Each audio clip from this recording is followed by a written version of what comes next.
Good morning, students. Today we would be discussing the topic strain improvement.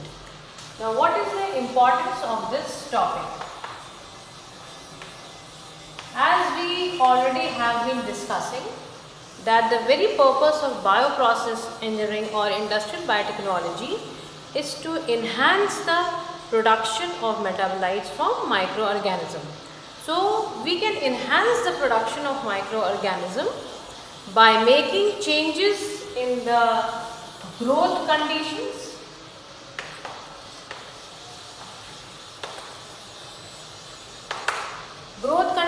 meaning what all is included for the proper growth of the microorganism? Media. Yes, we have already done media in detail. Apart from media, the other physical conditions required for optimal growth is the pH, the temperature, then if the organism is aerobic, and in the fermentation process mostly we use aerobic organisms, so oxygen is also very important. So we can enhance the production by enhancing the growth of microorganisms. And how we can enhance the growth of microorganisms? By manipulating these physical conditions, by optimizing media, the best media, what all components would be more suitable to enhance the growth of particular kind of microorganism, what is the optimal temperature, what is the oxygen rate, then the ferment, if we are scaling up, then the fermenter design is also very important.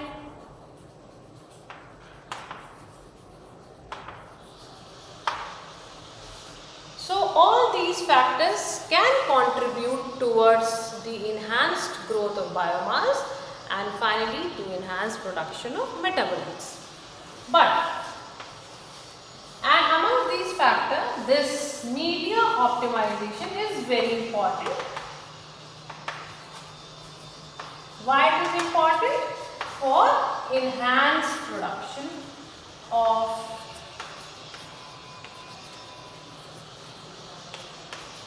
metabolites. But the question is, by all these techniques, you can enhance the production up to a certain level only. You can enhance the production of the metabolite, be it primary metabolite or secondary metabolite, but to a certain extent only. So by these techniques, we can enhance the production to a limited extent.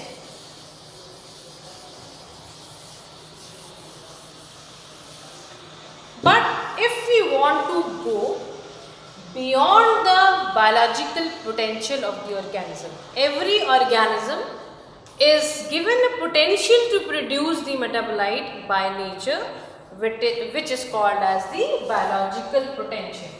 So if we want to go beyond the biological potential,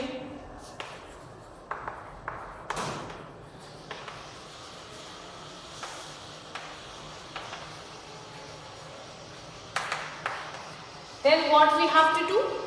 We have to go at the genome level. We have to exploit the genes, because if you recall the central dogma of life, what is central dogma of life? DNA to RNA to protein. So any metabolite which is being produced is basically governed by the gene which produces it. So if we want to enhance that metabolite at a very large scale beyond the potential, then we have to exploit the genome. The genome need to be explored.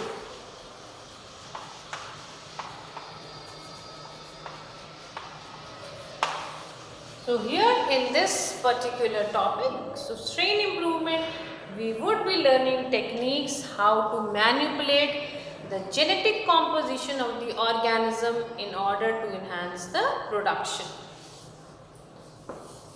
beyond the genetic potential or the biological potential. So there are different techniques, but before going on to the techniques, of how to improve the strain, how to genetically modify the strain, we must be aware of something, that the metabolites which are being produced by the microorganism, be it primary or secondary metabolite, they are coming from some pathway.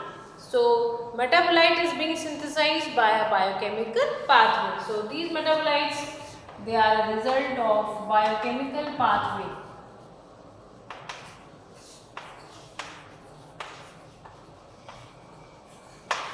So like if you remember in your biochemistry, you must have learned about different pathways, glycolysis, pentose phosphate pathway. So there are different pathways. Pathways are the series of events, each catalyzed by the enzymes to give you the final product. So in order to design a strain improvement program, you need to know the biochemical pathway, plus you also need to know the regulation of pathway.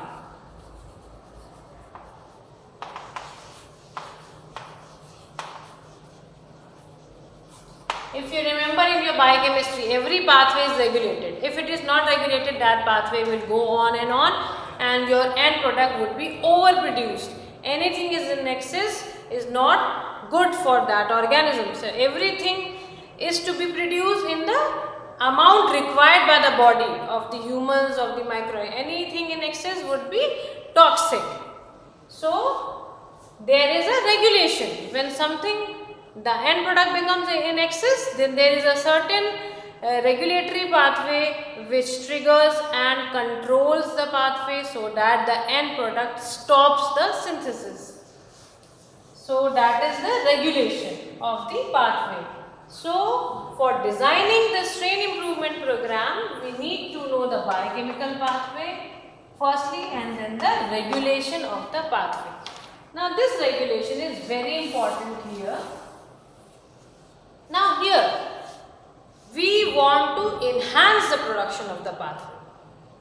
In biochemistry, we were learning regulation to stop the pathway. Why? Because the product was synthesized in excess. Now you want to stop that product. But here you want to do the reverse thing. You don't want to stop the product, but you want that product to be accumulating so that you can commercialize it. You can sell it in the market. You want the high industrial production of that product.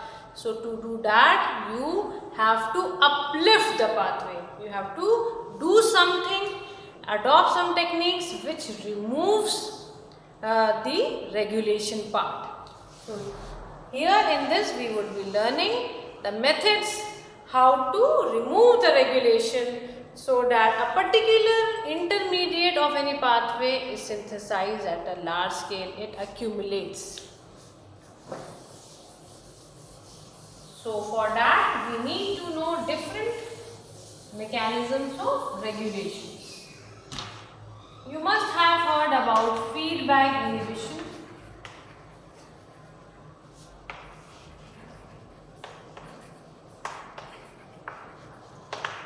And feedback repression.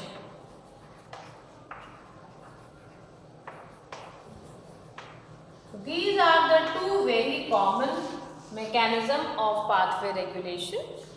In feedback inhibition, suppose this is the pathway A to B to C to D to E and finally the end product P. So this is the series of reactions. Every reaction is catalyzed by different enzyme.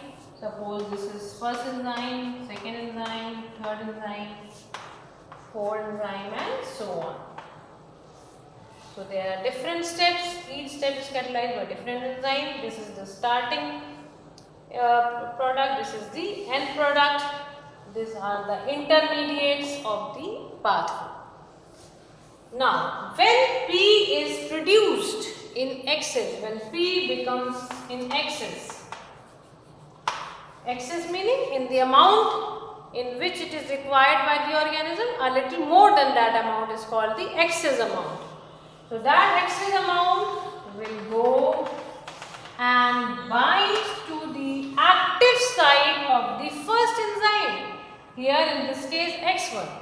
You must be knowing the active site of an enzyme where the catalyst binds.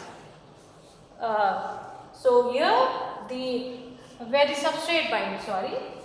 So this, instead of substrate, the end product will bind to the active site of this enzyme and inhibit this enzyme. X1 is inhibited.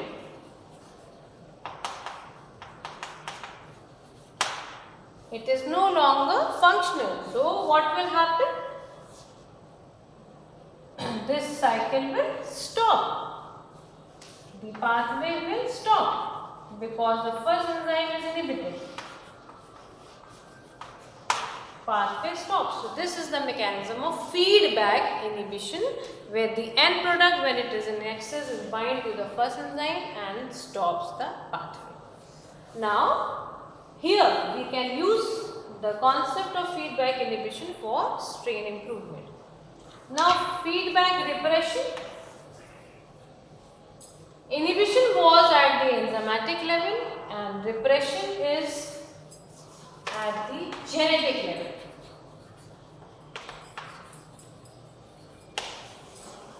Meaning, in inhibition, the end product is inhibiting the enzyme. Enzyme is being synthesized, but it is becoming non-functional. Why? Because instead of substrate, the end product is binding. Competitive inhibition is there, and it is becoming inactive. So A is not being converted to B, and so on, and so the cycle stops.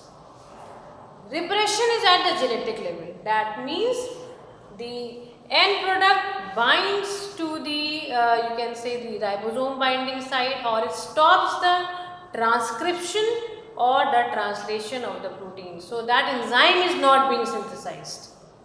Here the enzyme is there, but it is becoming non-functional. In case of repression, at the gene level there are some changes, and so the protein, enzyme is protein, it is not being synthesized. So repression is at the genetic level and inhibition is at the protein level. Clear? That this difference should be very clear. Now there are different types of inhibition. Sometimes the biochemical pathway is not a straight chain, it is a branch chain. Now we will see what are the kind of inhibition that exist in the body by different biochemical pathways. Now let us see a branch pathway.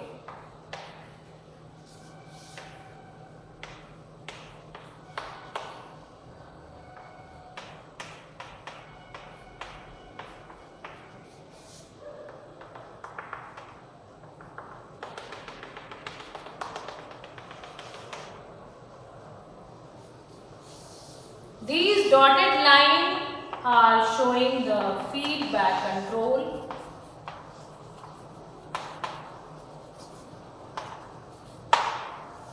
So this is the biosynthetic control of a biosynthetic pathway by concerted feedback inhibition. This kind of feedback inhibition is termed as concerted feedback inhibition.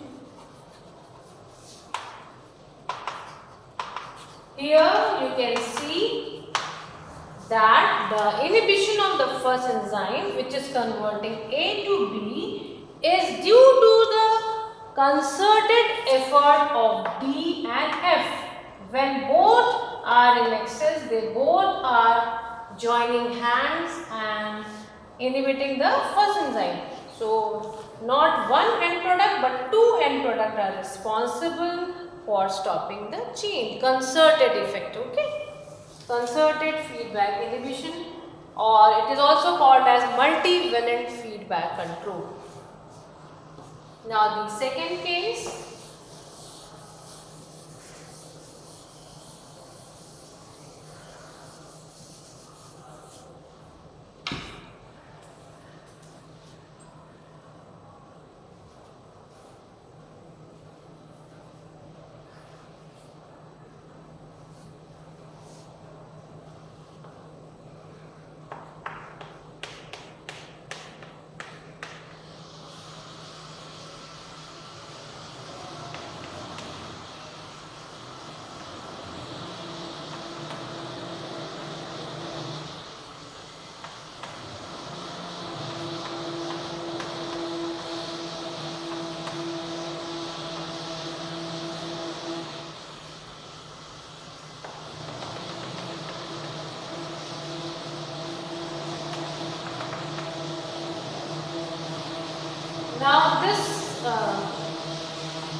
dash is reflecting your complete control.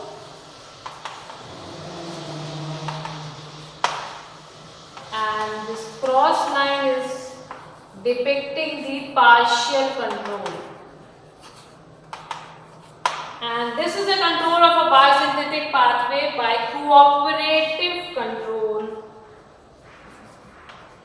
Cooperative control by the end products D and F. So this system is quite similar to the concerted control, except that weak control may be effected by each end product independently also. See, D and F are having a cumulative role in controlling the first enzyme which is converting A to B, but D alone is also having a partial control over the enzyme which is converting A to B, and F is also having a partial control which was not there in the first case of concerted feedback control. In concerted feedback control there was complete control of the two end products. They were not exhibiting any individual partial control, but here individual partial control is also there. So it is cooperative control. Now the other one,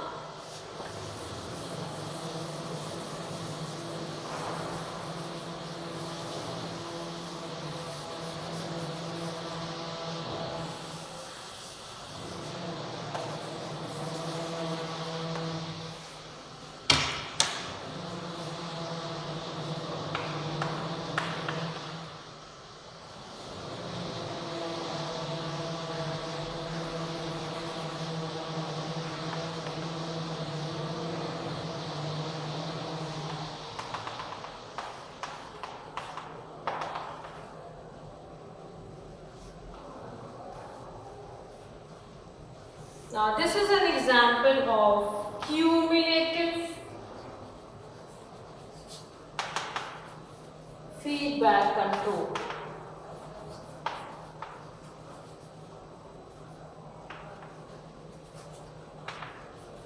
Now here each of the end product of the pathway inhibits the first enzyme by a certain percentage independently of the other end product. So here in this figure you can see both D and F are independently reducing the activity of the first enzyme by how much percent? 50%, resulting in total inhibition when both products are in excess. As in the case of cooperative control, each end product must exert control immediately after the branch point. So they have a certain percentage of control over the first enzyme. Now the other one.